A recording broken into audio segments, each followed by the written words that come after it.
होशियार हों और एहतियात करें। इस प्रोग्राम में ऐसे वाक़यात का तबसरा किया गया है जो बच्चों के लिए बिल्कुल ही नामुनासिब है।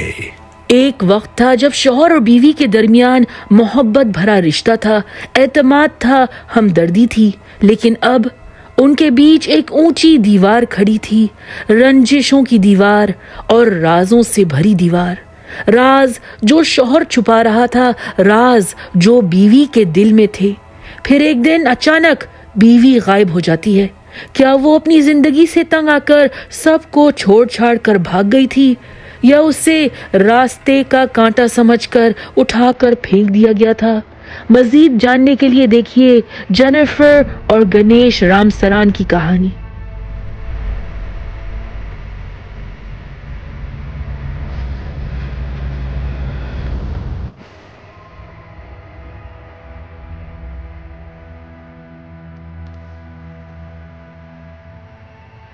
अमेरिकी रियासत न्यूयॉर्क में एक छोटा सा शहर है जिसका नाम न्यू बर्लिन है। आबादी यानी पॉपुलेशन 3000 अफराद से कम है। यहाँ रहने वाले बड़े शहरों के शोर व गौर से दूर सुकून की जिंदगी पसंद करते हैं। न्यू बर्लिन में पड़ोसी एक दूसरे को सिर्फ जानते ही नहीं थे, वो मदद के लिए तैयार होते थे। लोग अपने बच्चों को बेफिक्री से बाहर खेलने की इजाजत देते थे। क्राइम रेट ना होने के बराबर था। यही वजह थी कि जेनिफर और गणेश रामसरान ने अपना घर न्यू बर्लिन में खरीदा था। जेनिफर और गणेश एक दूसरे को कॉलेज के दिनों से जानते थे। उनकी शादी को 13 साल हो चुके थे और उनके 3 बच्चे थे। बड़ी बेटी कैरोलिन, बेटा ग्लेन और छोटी बेटी निकोल। गणेश IBM के लिए प्रोजेक्ट मैनेजर था और जेनिफर घर पर रहकर बच्चों की देखभाल करती थी। गणेश और जेनिफर की लव स्टोरी ऑपोजिट अट्रैक्ट की तरह थी।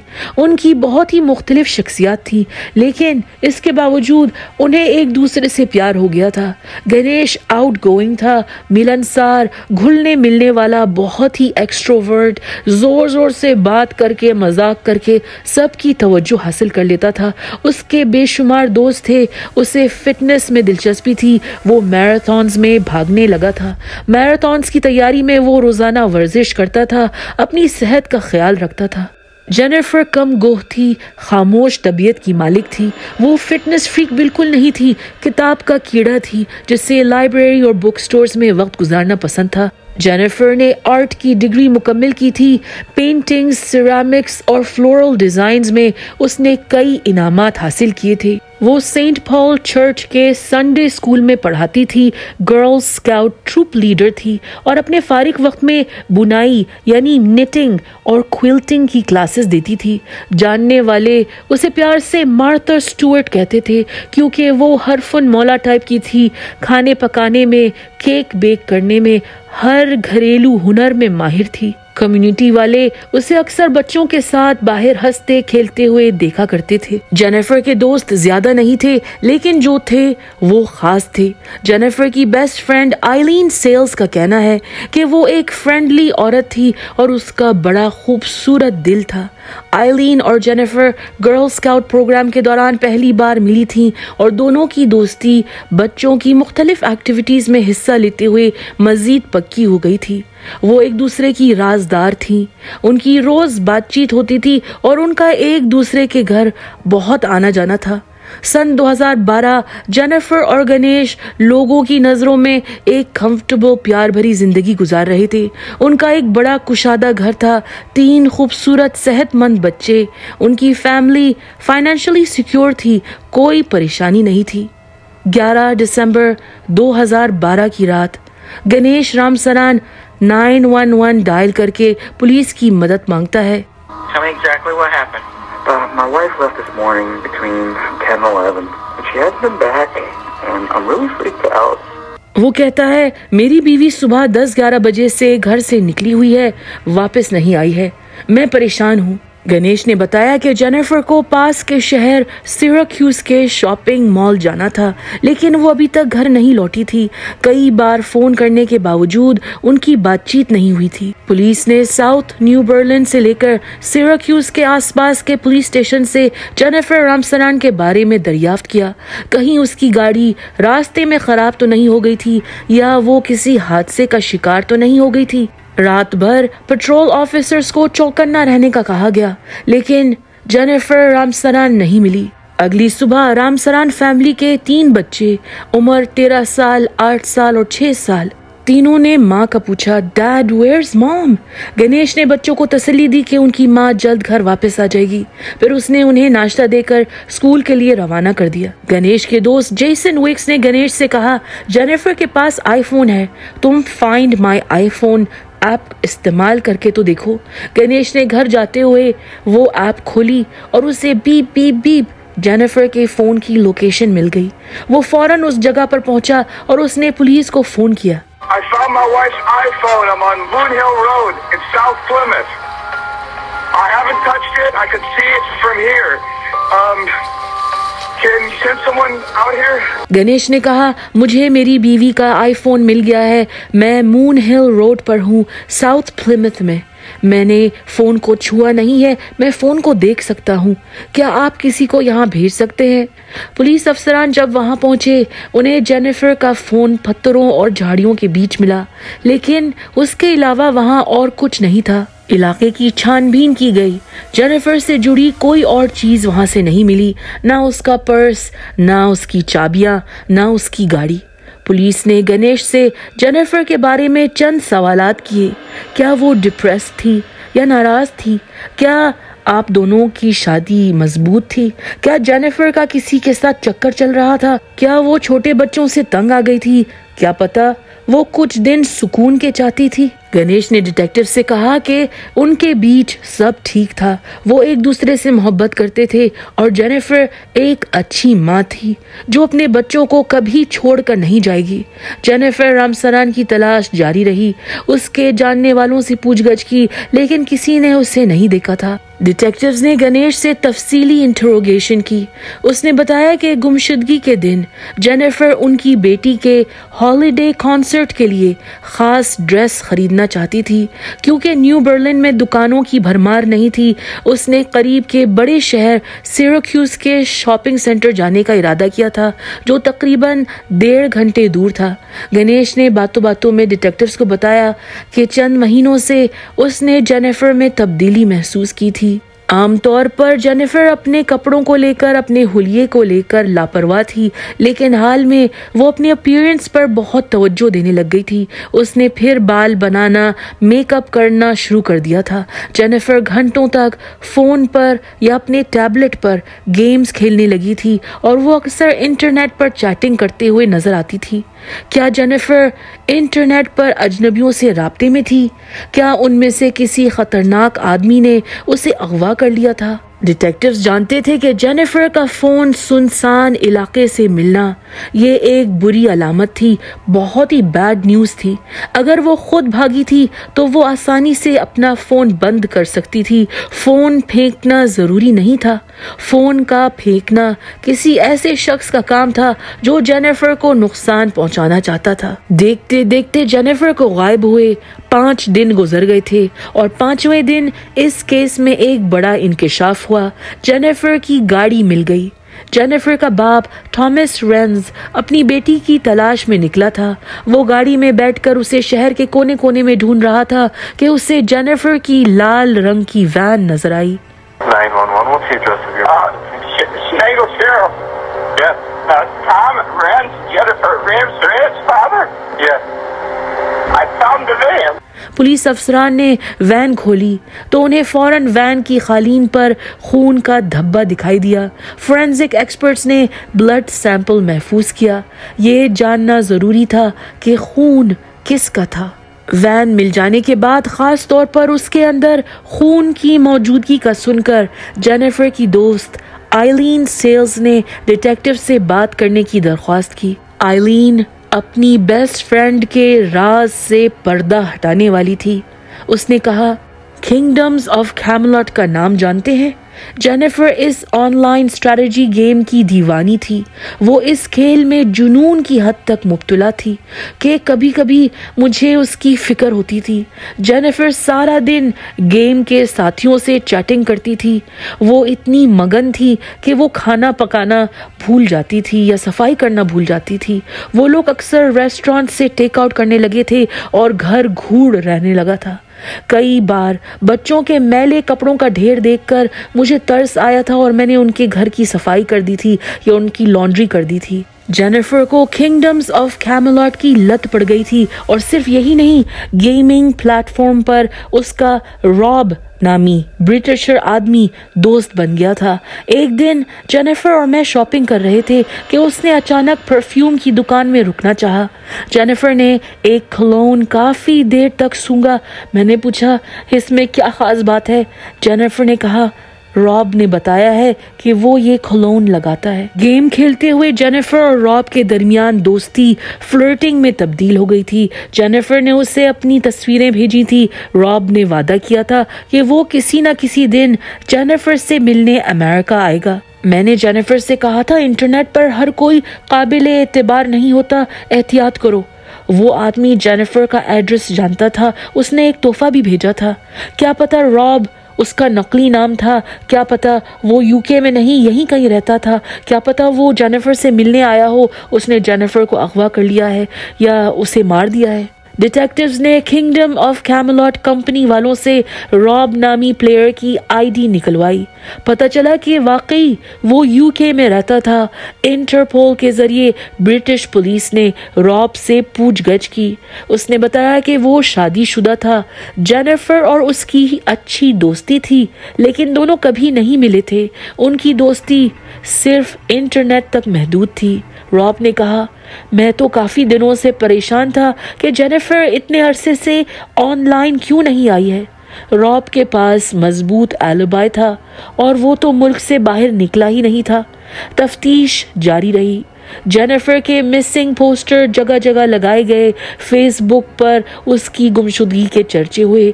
गणेश ने लोकल टीवी चैनल्स को रोते हुए इंटरव्यू दिया। उसने जेनिफर से मुखातिब होते हुए कहा, I don't think you ever knew how much we care for you and how much you love. मुझे नहीं लगता कि तुम जानती थी कि हमें तुम्हारा कितना ख्याल है और तुमसे कितना प्यार किया जाता है। दोस्तों, पता नहीं कि आपको मेरी तरह गणेश के मैं और हम पर झिझकना मशकूक लगा कि नहीं, पर डिटेक्टिव्स ने यह ज़रूर नोट कर लिया था क्योंकि वो गणेश का एक बड़ा राज जान गए थे। गणेश का 1 साल से अफेयर चल रहा था। आप पूछते हैं कि किसके साथ? जेनिफर की दोस्त, जेनिफर की बेस्ट फ्रेंड आइलीन सेल्स के साथ। बेस्ट फ्रेंड के नाम पर धब्बा आइलीन सेल्स से पूछगछ की गई तो उसने बताया कि जब गणेश ने मैराथन्स में भागना शुरू किया था, उसे ट्रेनिंग का साथी चाहिए था और क्योंकि जेनिफर को फिटनेस में बिल्कुल दिलचस्पी नहीं थी, आइलीन उसके साथ जिम जाने लगी थी। धीरे धीरे दोनों एक दूसरे के करीब होने लगे थे। आइलीन शादीशुदा थी, 2 बेटियों की माँ थी, लेकिन वो दिन ब दिन गणेश की तरफ अट्रैक्ट हो रही थी।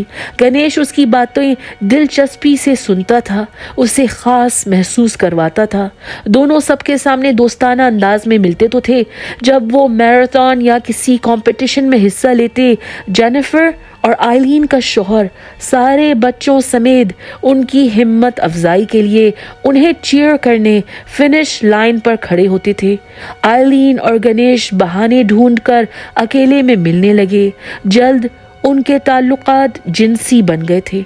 बेचारी जेनिफर को कभी खबर ही ना हुई कि उसकी पक्की दोस्त, जिसे वो अपने दिल के सारे राज बताती थी, वही दोस्त कई बार उसकी गैर मौजूदगी में उसके शौहर के साथ, उसके घर के अंदर, उसके कमरे में, उसके बिस्तर में होती थी। अफेयर शुरू होने के चंद हफ्ते बाद ही आइलीन ने अपने शौहर से अलहदगी इख्तियार कर ली थी, लेकिन जब भी आइलीन ने किसी को भिनक नहीं पड़ने दी थी कि सेपरेशन की वजह गणेश था। लेकिन महीनों बाद आइलीन छुप छुप कर मिलने से तंग आ गई थी। गणेश कहता था कि वो जेनिफर को डिवोर्स करके आइलीन से शादी करेगा, लेकिन वो कुछ करता नहीं था। इस बात से तंग आकर नवंबर 2012 में आइलीन ने ब्रेकअप कर लिया था और वो वापस अपने शौहर के साथ रहने लगी थी। मगर कुछ दिन बाद ही 10 दिसंबर 2012 के दिन आइलीन का आमना सामना गणेश से हुआ था। उनके बीच दोबारा आग भड़की थी और सेक्सुअल रिलेशंस हुए थे। अगले दिन अचानक इत्तेफाक से जेनिफर गायब हो गई थी। डिटेक्टिव्स के लिए गणेश सस्पेक्ट की लिस्ट पर पहले नंबर पर था। उसी ने कोई गड़बड़ की होगी, लेकिन जब तक कोई सबूत न मिले, ये पता न चले कि जेनिफर कहाँ थी, उसके साथ क्या हुआ था, वो जिंदा थी या मुर्दा थी, इन सवालात का जवाब मिलने से पहले वो कोई इल्जाम नहीं लगा सकते थे। 26 फरवरी 2013 जेनिफर की गुमशुदगी के 2.5 महीने बाद एक सवाल का जवाब जरूर मिल गया। 36 साला जेनिफर रामसरान की लाश घर से तकरीबन 20 मील दूर एक सुनसान सड़क के पास दरख्तों के नीचे बर्फ में जमी हुई मिली। लाश बिल्कुल नंगी थी और इलाके के जंगली जानवरों ने उसे खाना शुरू कर दिया था। ऑटोप्सी के बाद ये वाज़ेह हुआ कि जेनिफर की मौत एक कत्ल था, लेकिन उसे कैसे मारा गया था ये बताना मुश्किल था। पैथोलॉजिस्ट यकीन से ये कह सकता था कि जेनिफर के बाजुओं और टांगों पर बेशुमार जख्म थे, सर के पीछे और पीठ पर कट्स थे जो मरने से पहले उस पर मुसल्लत किए गए थे। पुलिस अफसरान ने गणेश के घर जाकर उसे इत्तला दी कि उसकी बीवी की लाश मिल गई थी। गणेश फूट फूट कर रोने लगा। उसने दूसरे रिश्तेदारों को फोन करके ये अफसोसनाक खबर सुनाई और जेनिफर के फ्यूनरल की तैयारी शुरू हो गई। इसी दौरान डिटेक्टिव्स ने अपने सबूत इकट्ठा किए। 17 मई 2013 जैसे ही फोरेंसिक रिपोर्ट्स के रिजल्ट्स मिल गए, डिटेक्टिव्स ने गणेश को एक बार फिर पुलिस स्टेशन बुलाया। इस दफा वो गणेश की कहानी सुनने के लिए तैयार नहीं थे। उन्होंने कहा, तुम हर किसी से कहते फिरते हो कि जेनिफर बेवफा थी, वो अपनी नंगी तस्वीरें लोगों को भेजती थी, ऑनलाइन अफेयर चला रही थी, लेकिन हमें इसका सबूत नहीं मिला है। तुमने कहा था कि गुमशुदगी के दिन वो सुबह 10-11 बजे के आसपास घर से निकल गई थी, लेकिन फोरेंसिक टेक्नीशियंस ने उसके फोन को एनालाइज किया है। 11 बजे के बाद भी आईफोन घर के वाईफाई से कनेक्टेड था। जेनिफर का फोन पुल के नीचे 20 फीट नीचे पत्थरों के बीच मिला था, लेकिन उस फोन पर एक डेंट नहीं था, कोई तड़क नहीं थी, स्क्रैच नहीं था। फोन बिल्कुल परफेक्ट कंडीशन में था। फोन फेंका नहीं गया था, उधर रखा गया था। सच बताओ, तुम उस दिन क्या कर रहे थे? गणेश ने फिर वही बात दोहराई कि बीवी के जाने के बाद वो जॉगिंग के लिए निकला था, YMCA के पास जाकर रुका था। YMCA से आइलीन ने उसे लिफ्ट दी थी और घर छोड़ दिया था। डिटेक्टिव्स ने गणेश से पूछा, लेकिन तुम सड़कों के CCTV कैमरों पर भागते हुए क्यों नजर नहीं आ रहे हो? तुम सिर्फ YMCA पहुंचते हुए दिखाई दिए हो। कैमरे झूठ नहीं बोलते, तुम झूठ बोल रहे हो। गणेश ने कहा, मैं घर जाना चाहता हूँ। डिटेक्टिव्स ने उसका रास्ता रोका और उसे उसी वक्त गिरफ्तार किया। नवंबर 2014 39 साला गणेश रामसरान का मुकदमा शुरू हुआ। प्रोसिक्यूटर्स ने बताया कि गणेश और जेनिफर के बेडरूम के मैट्रेस पर जेनिफर का खून मिला था। लाल वैन में भी जेनिफर का खून था। जेनिफर की मौत से कुछ हफ्ते पहले गणेश ने बीवी के नाम IBM से लाइफ इंश्योरेंस पॉलिसी खरीदी थी। जेनिफर की मौत पर उसे $2 लाख मिलने को थे। प्रोसिक्यूटर्स का मानना था कि गणेश अपनी खूबसूरत मिस्ट्रेस के साथ नई जिंदगी शुरू करने के ख्वाब देख रहा था। वो घर और बच्चों का बंटवारा नहीं चाहता था। डिवोर्स के चक्कर में उसे जेनिफर को एलिमनी भी देनी पड़ती, अखराजात के पैसे देने पड़ते। इसके बजाय जेनिफर को जान से मारना आसान था। प्रोसिक्यूटर्स ने अंदाजा लगाया कि उस सुबह गणेश के दिमाग में आइलीन का भूत सवार था, क्योंकि उनका मिलाप पिछली रात ही हुआ था। गणेश ने बच्चों को स्कूल छोड़ा, फिर वो कमरे में आया तो देखा कि बीवी वही मनहूस गेम खेल रही थी।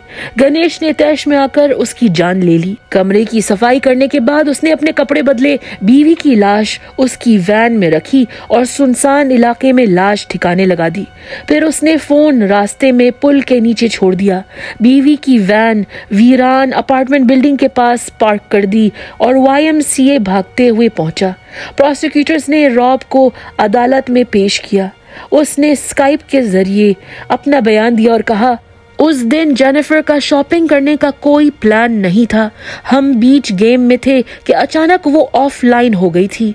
जेनिफर ऐसा कभी नहीं करती थी। अगर उसे कभी गेम अधूरा छोड़ना होता, वो बगैर किसी वजाहत के, किसी एक्सप्लेनेशन के कभी ऑफलाइन नहीं होती थी। प्रोसिक्यूटर जो मैकब्राइड ने इलेन को भी कटहरे में खड़ा किया। उसने गवाही दी कि 11 दिसंबर के दिन जब उसने गणेश को YMCA से घर तक लिफ्ट दी थी, गणेश ने उससे घर में अंदर आने का नहीं कहा था। अगर जेनिफर सचमुच दूसरे शहर शॉपिंग पर गई हुई थी, बच्चे स्कूल में थे, तो ये अजीब बात थी कि ठरकी गणेश ने मौके का फायदा नहीं उठाया था, अपनी हवस पूरी नहीं की थी। प्रोसिक्यूटर्स का मानना था कि गणेश इंतहाई झूठा और ड्रामेबाज इंसान था। उसके आंसू मगरमच्छ के आंसू थे। गणेश के दिफाई वकील गिलबर्टो गार्सिया का कहना था कि ये केस सिर्फ सर्कमस्टेंशियल एविडेंस के बुनियाद पर कायम था। कोई पक्का सबूत नहीं था जो गणेश को मुजरिम करार करता हो। वैन के अंदर और मैट्रेस के ऊपर खून पहले से वहां हो सकता था। गणेश ने अदालत में मुसलसल अपनी बेगुनाही साबित करने की कोशिश की। मैंने पुलिस की कार्रवाई में कभी रुकावट नहीं डाली। अरे, मैंने तो जेनिफर का फोन तक ढूंढ कर दिया था। मेरी जिंदगी परफेक्ट थी। मेरे पास बीवी थी, गर्लफ्रेंड थी, बच्चे थे। मेरे पास वो सब कुछ था जो कोई चाहेगा। 3 हफ्ते की अदालती कार्रवाई के बाद जूरी ने गणेश की वजाहत रद्द कर दी और उसे 2nd डिग्री मर्डर के जुर्म में उम्र कैद की सजा सुनाई। लेकिन इसके 10 साल बाद गणेश रामसरान ने नए मुकदमे के लिए अपील की। गणेश का कहना था कि उसके साथ धोखा हुआ था। उसके दिफाई वकील गिलबर्टो गार्सिया को गणेश की फैमिली ने $1.5 लाख के करीब तनख्वाह दी थी, लेकिन बाद में पता चला था कि गिलबर्टो गार्सिया ने पहले कभी कत्ल का केस लड़ा नहीं था। उसने सिर्फ छोटे मोटे प्रॉपर्टी केसेस जीते थे। गणेश के मुकदमे के दौरान वो अक्सर गूगल या विकिपीडिया से इंफॉर्मेशन निकाल कर पढ़ता था, क्योंकि उसके पास क्रिमिनल केस में एक्सपर्टीज नहीं थी। सन 2023 में गणेश को दोबारा अदालत का सामना करना पड़ा। इस दफा उसने मैन स्लॉटर के जुर्म का इकरार किया, यानी कि कत्ल जानबूझकर नहीं हुआ था, गलती से हुआ था। वो 10 साल के अंदर रिहा हो सकता है। पिछले साल गणेश रामसरान ने एक टीवी चैनल को नया बयान दिया है। It's not I had another woman. What a lot of people didn't understand, and I didn't want to say it when I interviewed with you originally, we had threesomes. It was my wife, Eileen, and myself. There is no issues. And it was going on for a while. ऐसा नहीं कि मेरी कोई दूसरी औरत थी। बहुत से लोगों को समझ नहीं आया और शुरू में मैं बताना नहीं चाहता था। हमारे थ्रीसम्स होते थे, मेरी बीवी, आइलीन और मैं। कोई मसला नहीं था और काफी देर से ये सिलसिला चल रहा था। Prison is easy. You don't understand. There's so much freedom in prison. It's crazy to say. I'm a guy, Mr. Corporate America. Charles Schwab and Company, American Express, IBM. Prison is freedom. Jail आसान है, तुम नहीं जानती। Jail में बहुत आजादी है। लगता है कि गणेश झूठ और ड्रामेबाजियों से अभी तक बाज नहीं आया है। आपको क्या लगता है, क्या गणेश कसूरवार है या बेगुनाह है? और इस मामले में आइलीन का क्या हाथ था? अपनी राय कमेंट सेक्शन में बताइएगा जरूर। दोस्तों, ये थी जेनिफर और गणेश रामसरान की कहानी। हमारे चैनल को सपोर्ट करिए और महफूज रहिए। अगर आपको ये वीडियो पसंद आई है तो लाइक, शेयर और सब्सक्राइब करना भूलिएगा मत, वरना